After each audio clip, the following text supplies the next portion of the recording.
Sveiki naujienų portalo Jūsų Panevėžys skaitytojai ir žiūrovai. Spalio 27 dieną laikrodžiai bus sukami 1 valanda atgal, taip grįžtant į žiemos laiką. Tai yra daroma tam, kad dienos būtų ilgesnės, turėtume daugiau šviesos ir elektros sąskaitos būtų mažesnės. Gyventojai teigia, kad tai iš tiesų kenkia jų emociniai ir fiziniai būklei. Kviečiame pasižiūrėti, ką apie tai mano Panevėžio miesto gyventojai. Ar laikrodžio sukimas įtakoja jūs? Mane stipriai įtakoja. Kuom? Man sunku persiorientuoti būna kokią savaitę. Nors iš tikrųjų dabar gal ir nebeįtakoja, nes automatiškai telefonas pats pakeičia laiką ir būna net nesupranti, kad persisuko tas laikrodis. Taip įtakoja. Vieną dieną negaliu atsikelti.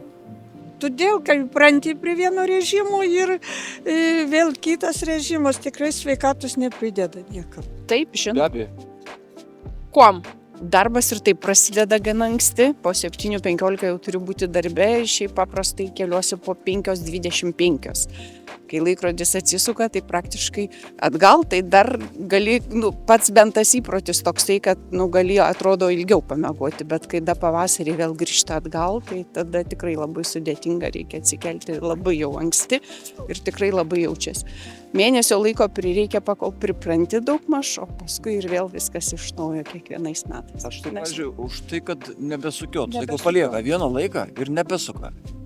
Ir tie argumentai, kurie yra aiškinami, kad čia sutaupom ir visa kita. Nieko. Aš turiu kontrargumentus. Jo. Ir kaip sako, paklodė į kurią pusę 24 valandas per dieną yra tas pats laikas. Paros laikas nesikeičia. Jeigu švinta anksčiau, tai anksčiau ir tamsta. Dėl to tai tikrai mūsų nuomonė tai vienareikšmiškai.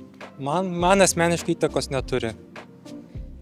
Sunkiai galiu pasakyti, gal nebe, dabar jau šviesų tamsų, tik tas pats sukimasis laiko.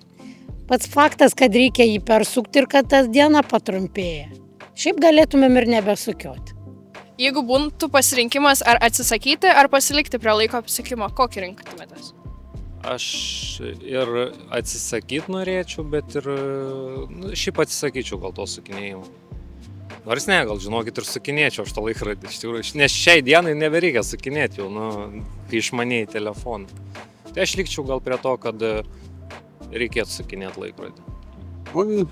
Atsisakyčiau. Kodėl?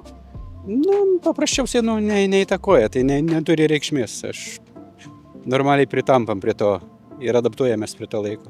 Būtinai Kurį laiką pasiliktumėt? va šitą. Atvirai apie tai net negalvoju, net nežinau, kaip reikėtų pasirinkti.